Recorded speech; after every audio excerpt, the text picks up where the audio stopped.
Role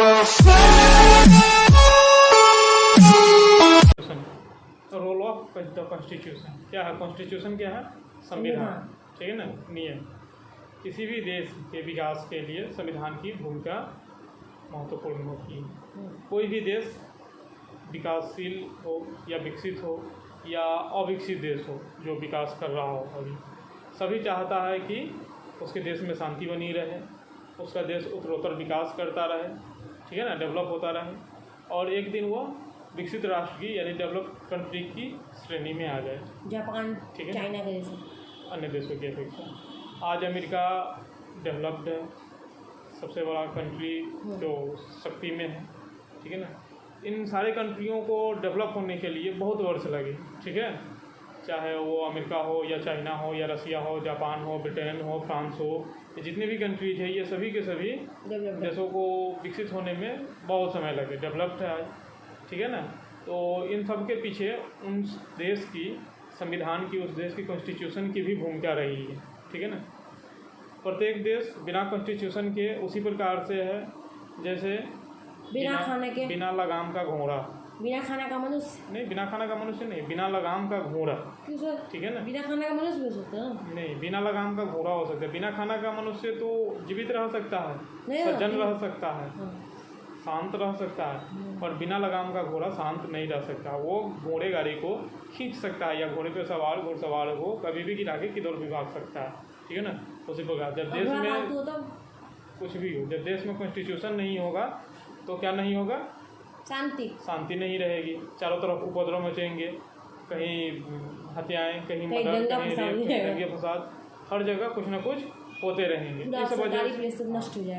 इस वजह से कॉन्स्टिट्यूशन की आवश्यकता है, ठीक है। देखेंगे आगे कि नीड फॉर द लॉ यानी नियम क्यों बनते हैं।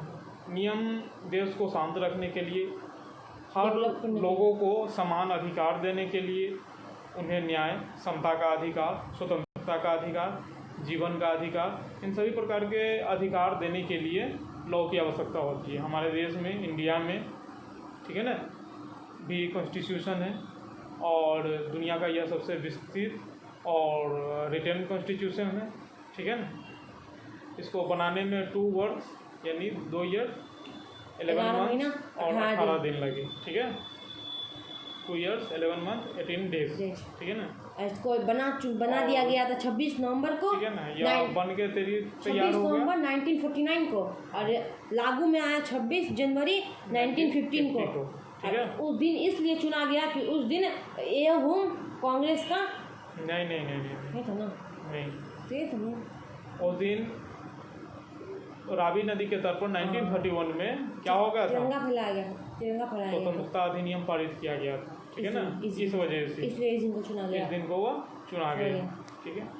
अब आगे समझेंगे कि लोगों में समता का अधिकार देने के लिए या फिर स्वतंत्रता का अधिकार देने के लिए हमें नियम की आवश्यकता पड़ती है, ठीक है। देखते हैं लोगों में समता और असमानता कब से पैदा हुई, ठीक है। तो जब से यह पृथ्वी बनी है तब से लोगों के बीच में भेद है, ठीक है। कोई अमीर तो कोई गरीब, कोई अमीर है, कोई गरीब है, कोई ऊंचा है, कोई नीचा है, कोई पढ़ा लिखा है, कोई अनपढ़ है, ठीक है, कोई स्वस्थ है, कोई बीमार है। हर प्रकार से कहीं ना कहीं भिन्नता है, कोई स्ट्रांग है, कोई वीक है, ठीक है ना। तो इन सभी भिन्नताओं के बावजूद भी देश में समानता लाने के लिए, इन सभी भिन्नताओं को दूर करने के लिए और देश में समानता लाने के लिए नियम की आवश्यकता पड़ती है। नहीं तो क्या होता है, एक बड़ी मछली तालाब की सभी छोटी मछलियों को खा जाती है। उसी प्रकार से एक स्ट्रॉन्ग व्यक्ति सभी कमज़ोर व्यक्तियों को मार सकता है, ठीक है ना। लेकिन स्वतंत्रता के अधिकार के तहत, राइट टू फ्रीडम के तहत क्या होता है, सभी व्यक्ति को जीवन जीने का अधिकार है। इस वजह से हमें लॉ की आवश्यकता पड़ी और हमने अपना कॉन्स्टिट्यूशन बनाया। 200 वर्षों तक अंग्रेज़ों ने हमारे ऊपर अत्याचार किए, ठीक है। उस अत्याचार को दूर करने के लिए हमने क्या किया, भारत को आज़ाद किया, बहुत सारी कुर्बानियाँ दी और उन कुर्बानियों के बावजूद जब हमारा देश आज़ाद हुआ तो हमने अपने देश के लिए, अपने देश की एकता और अखंडता को सुनिश्चित बनाए रखने के लिए क्या किया, हमने अपना संविधान बनाया ताकि सभी वर्ग के लोगों को समान अधिकार मिले, ठीक है ना, इक्वलिटी मिले।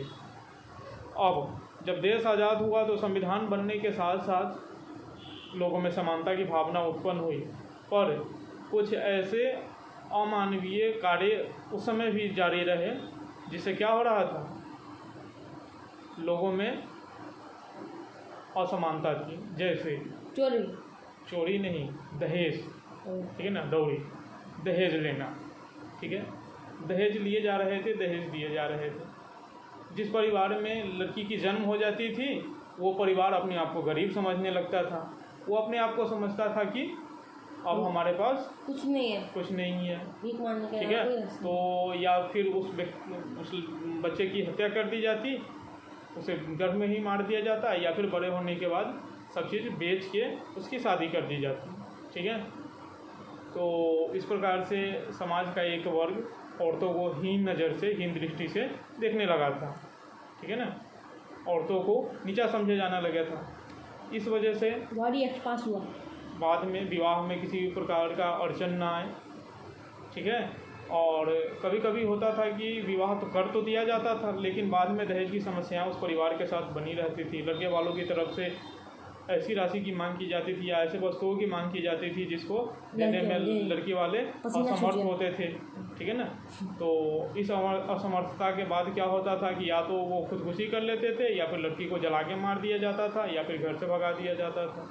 तो इन सभी कारणों को दूर करने के लिए गवर्नमेंट ने एक पार्लियामेंट में एक्ट पास किया जिसको हम डॉरी प्रोहिबिशंस एक्ट के नाम से जानते हैं, ठीक है ना, जो 1961 में पारित हुआ, ठीक है। इसमें दहेज लेना और देना, इस एक्ट के अनुसार अब दहेज लेना और देना दोनों एक कानूनन जुर्म हो गया, ठीक है। और उसके लिए सजा दी, ठीक है, कम से कम 5 इयर्स और लाइफ प्रिजन, ठीक है ना, life imprisonment, maximum life imprisonment और मिनिमम 5 इयर्स, ठीक है। अब आगे देखेंगे। इन सब के बाद भी महिलाओं पे हो रहे अत्याचार कम नहीं हुए, ठीक है। महिलाओं पे अत्याचार निरंतर होता ही रहा। इस डॉरी एक्ट के पारित होने के बाद कुछ समस्याएं कम तो हुई, लेकिन फिर भी महिलाओं पे अत्याचार खत्म नहीं हुए। इसके लिए इंडियन गवर्नमेंट ने, इंडियन पार्लियामेंट ने फिर से 1986 में एंडिकेंट रिप्रेजेंटेशंस ऑफ वुमेन एक्ट्स को पारित किया, प्रोहिबिशंस एक्ट को, ठीक है ना, पारित किया। इसमें था, इस एक्ट के अनुसार था कि अगर कोई व्यक्ति किसी महिला की अश्लील चित्रों को या फिर उनके ऊपर किसी प्रकार की पब्लिशन करता है, ठीक है, या फिर कोई राइटिंग्स या पेंटिंग्स या किसी प्रकार से उनके विरुद्ध हानि पहुंचाता है, ठीक है ना, तो उसके लिए सजा का प्रावधान किया गया, ठीक है। और हाँ, 1986 में यह एक्ट पास किया गया, ठीक है। इसके तहत अब महिलाओं के ऊपर बुरी नज़र से देखना या उनके अश्लील चित्र खींचना या पब्लिश करना, इन सभी पर को कानूनी प्रतिबंधित कर दिया गया। और इसके लिए कम से कम 3 इयर्स या अधिकतम से अधिकतम 7 इयर्स तक की सजा का प्रावधान किया गया। हाँ, अधिकतम से अधिकतम 7 वर्ष और कम से कम 3 वर्ष, ठीक है। इन सब के बावजूद 1987 में, ठीक है ना, 1987 में सती प्रोहिबिशंस एक्ट पास किया गया। यह बहुत पहले राजा राम मोहन राय के समय में ही इस सिस्टम को बैन किया गया था। लॉर्ड विलियम बेंटिक उस समय भारत का गवर्नर जनरल था इंग्लैंड की तरफ से, उसी समय इसको बैन किया गया था। लेकिन उसको कानूनी मान्यताएं भारत जब आज़ाद हुआ तो 1987 में इंडियन पार्लियामेंट के द्वारा कॉन्स्टिट्यूशन में एक रूल्स बना करके, एक्ट बना करके इसको पूरी तरह से बैन कर दिया गया। इस सती सिस्टम में क्या था कि किसी व्यक्ति की मृत्यु हो जाती थी तो उस व्यक्ति की पत्नी को जिंदा जला दिया जाता था, ठीक है ना, उसकी चिता पे उसको जिंदा जला दिया जाता था। और यह एक अमानवीय, बहुत ही क्रूर व्यवहार था स्त्रियों के प्रति, ठीक है। तो इसको दूर करने के लिए क्या हुआ, इस एक्ट को, सती प्रोहिबिशंस एक्ट को पास किया गया 1987 में। Clear? Yes sir. Very good. ठीक है। अब आगे देखते हैं, parental diagnostic techniques regulations and prevention of misuse. ठीक है, 1996 डाउरी जैसी समस्याओं से बचने के लिए तुमको पहले ही बता चुके हैं कि कन्या को भारतीय समाज में अभिशाप समझा जाता था। किसी के घर लड़के जन्म ले लेना वो एक पूरी तरह से अभिशाप माना जाता था कि उसके यहाँ लड़की जन्म ले ली। ठीक है, तो इसके लिए क्या हुआ, उसको गर्भ में ही मार दिया जाता था या जन्म लेने के तुरंत बाद मार दिया जाता था। तो इससे समाज के जो सेक्स रेट है उसमें भिन्नता आ गई, डिफरेंस आ गया। ठीक है, यानी 1000 पुरुषों पे महिलाओं की संख्या कम होने लगी। अब जब महिलाएं कम होंगी तो शादी विवाह में समस्याएं उत्पन्न होंगी। ठीक है, तो इसको दूर करने के लिए भारत सरकार ने, इंडियन पार्लियामेंट ने parental diagnostic techniques regulation and prevention misuse act को 1996 में पास किया। ठीक है, इस एक्ट के तहत गर्भस्थ शिशु की लिंग की जांच कराना, ठीक है, या फिर गर्भपात कराना, ये सब क्या है, गैर कानूनी हो गया। ठीक है, और इसके लिए भारत सरकार के द्वारा सजा का प्रावधान किया गया। ठीक है ना, जेल हो सकती थी। ठीक है, अब इसमें लाया गया कि किसी प्रकार की महिलाओं के ऊपर जब अत्याचार हो रहे हैं, किसी प्रकार का अत्याचार क्यों न हो, तो उसके लिए 4 एक्ट पास किया गया, ये सारे एक्ट पास किए गए। ठीक है, अब है हिंदू सक्सेशन एक्ट। ठीक है, यानी हिंदू उत्तराधिकार अधिनियम, या 2005 में पास किया गया। ठीक है, इस एक्ट को 2005 में 9 सितंबर 2005 को पास किया गया। ठीक है ना, हिंदू सक्सेशन एक्ट वैसे 1956 का ही, ठीक है ना, या 1956 का ही एक एक्ट है, या हिंदू उत्तराधिकार अधिनियम। इसके तहत क्या होता है कि घर में पिता की मृत्यु के बाद उसका उत्तराधिकारी उसका पुत्र बनता है।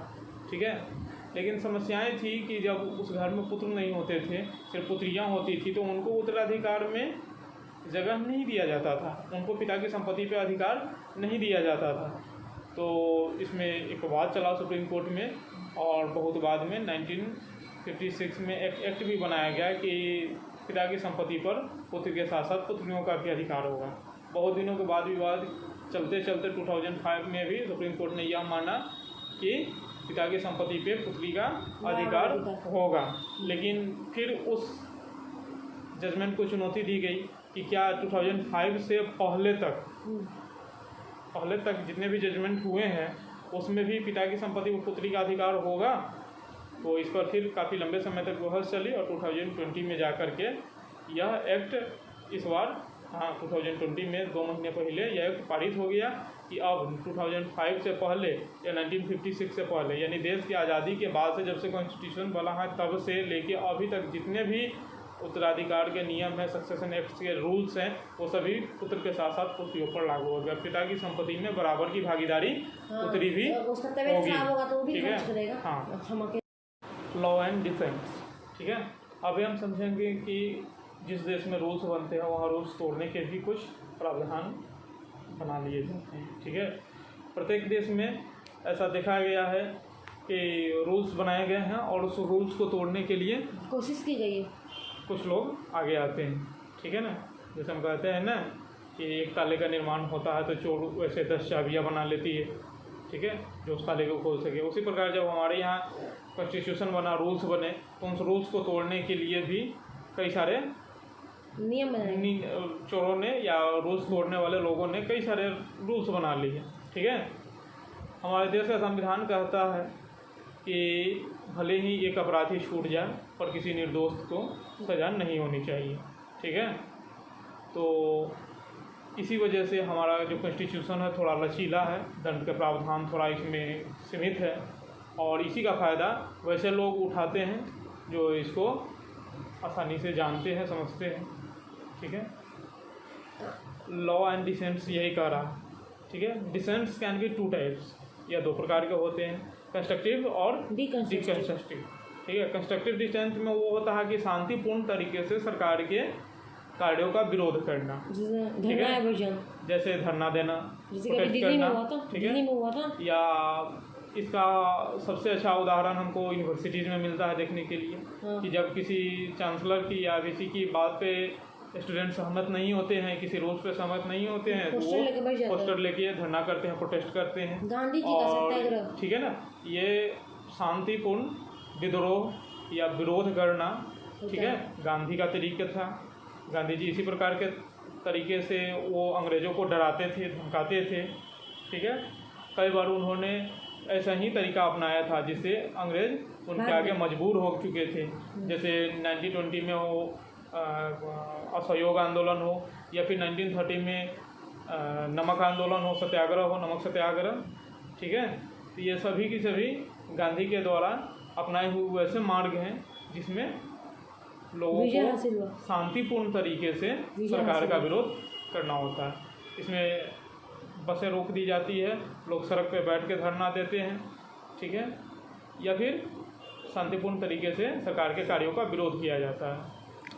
बट डिस्ट्रक्टिव डिसेंट्स में देखते हैं कि वहाँ उपद्रवी लोग, कुछ पत्थरबाज कह सकते हैं, या फिर कुछ वैसे लोग होते हैं जो क्या करते हैं,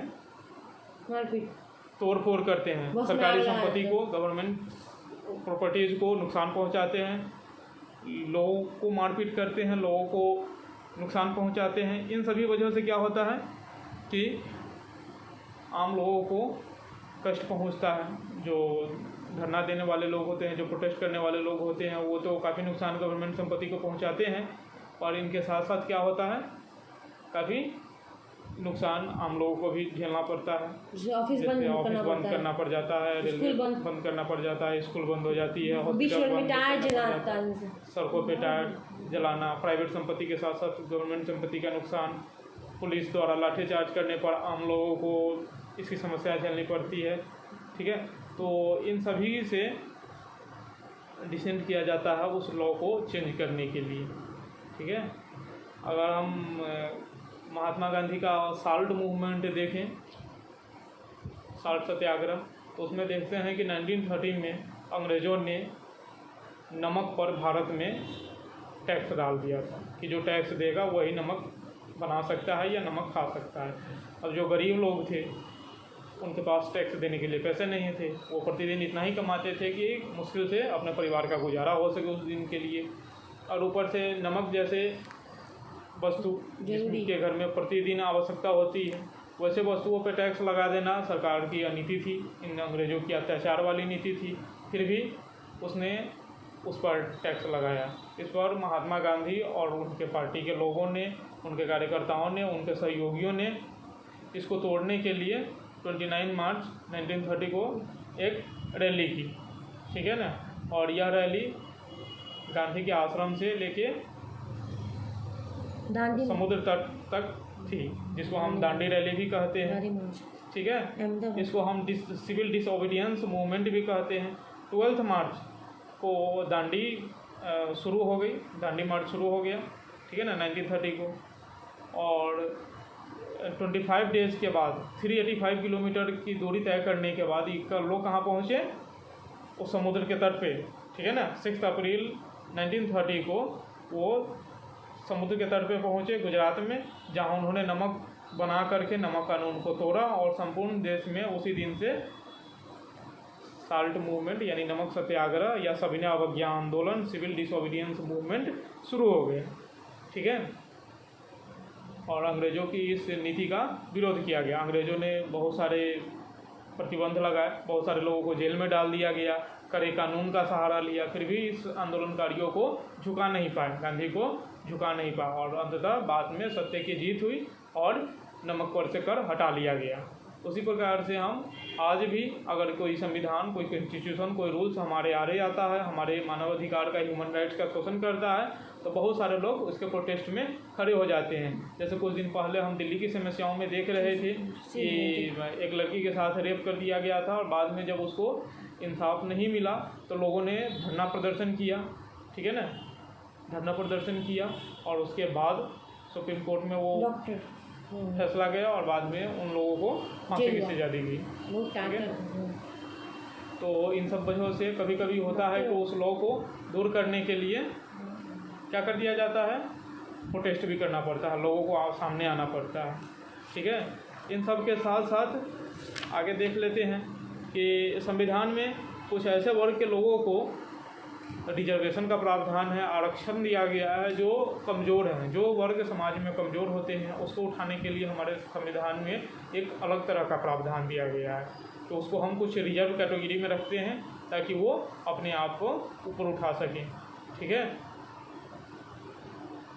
इसके लिए सरकार ने एक मंडल कमीशन 1979 को गठित किया था, ठीक है, जिसका कार्य था कि वह समाज में रह रहे एससी और एसटी कैटेगरी के लोगों को, यानी शेड्यूल कास्ट और शेड्यूल ट्राइब्स लोगों को क्या करें, यानी वैसे पिछड़े हुए लोग जो समाज में बहुत ही नीचे हैं, ठीक है, उनको उठाने के लिए कोई कार्य सुझाव दे, ठीक है।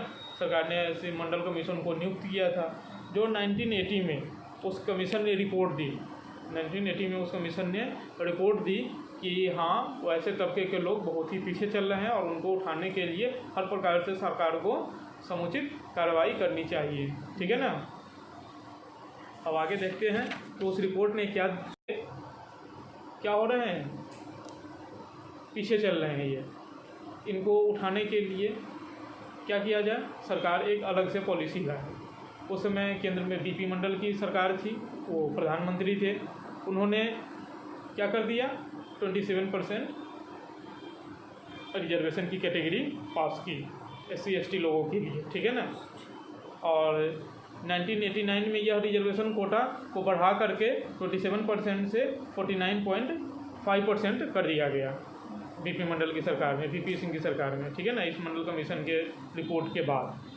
अब क्या हुआ, इसके लिए विरोध होने लगे। बहुत सारे जनरल तबके के लोग थे, उन्होंने विरोध करना शुरू कर दिया कि 49% यानी या पूरे गवर्नमेंट जॉब्स में हो या मेडिकल इंस्टीट्यूशंस में हो या फिर किसी भी एजुकेशन पॉलिसीज़ में जहाँ भी एडमिशन लेना हो, इन सभी जगह इनके आरक्षणों से क्या हो गया, जनरल वालों ने समझा कि ये हमारे ही अधिकार का हनन हो रहा है। इस वजह से उन्होंने प्रोटेस्ट किया, धरना प्रदर्शन किया, तोड़फोड़ की, बहुत सारे ऐसे कार्य किए जिससे सरकार झुके। पर सरकार जानती थी कि एससी एसटी या फिर ओबीसी वाले जो निचले तबके में आते हैं उनको उठाने के लिए आरक्षण की आवश्यकता है, इस वजह से उन्होंने इस आरक्षण को बनाए रखा, ठीक है ना। उसके बाद सरकार ने 2006 में इन सभी प्रकार के कोटों को बैकवर्ड्स, ठीक है, एससी एसटी यानी OBC, BC1 BC2 SC ST इन सभी के लिए रिजर्व कर दिया, ठीक है। आगे 9 जनवरी 2019 को नरेंद्र मोदी की सरकार में एक्ट पास किया गया जिसमें 10% रिजर्वेशन जनरल तबके को भी दिया गया, जनरल को भी दिया गया, ठीक है। यह आर्थिक आधार पे था, इकोनॉमिक रेट पे था।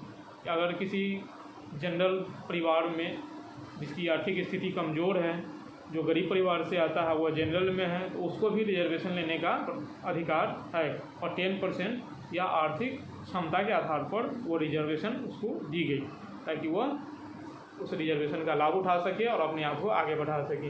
ऐसा हुआ समाज में कि बहुत सारे निचले तबके के लोग जो आर्थिक आधार पे अच्छे हैं, उनसे सरकार के द्वारा सिफारिश की गई, उनके ऊपर या कमीशन बनाया गया कि जो आर्थिक रूप से संपन्न है वो रिजर्वेशन कोटा छोड़ सकते हैं, ताकि जो गरीब हैं, आर्थिक रूप से पिछड़े हैं या फिर जो निचले कास्ट में आते हैं, ओबीसी या फिर SC ST में आते हैं, उन सभी को क्या हो, लाभ प्राप्त हो।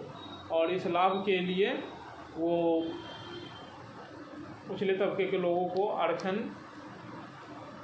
की कोटा में नहीं बांधना चाहते थे। अगर सभी को आरक्षण मिल जाता तो आरक्षण जैसी समस्याएं ही खत्म हो जाती। लेकिन बाद में जब आरक्षण उन लोगों को दिया गया, रिजर्वेशन कोटा दिया गया, तो जो जनरल में थे, जो ऊपरी जाति में थे, उनमें से जो गरीब परिवार के थे, पिछड़े परिवार के थे, उन सभी पिछड़े हुए लोगों के लिए आरक्षण कोटा लाया गया जिसमें 10% रिजर्वेशन उनको दिया गया। आशा करते हैं कि ये पूरी क्लास समझ में आई होगी। अगर क्लास अच्छी लगे तो हमारे आने वाले वीडियो के लिए या फिर इस वीडियो के लिए लाइक और शेयर ज़रूर करें।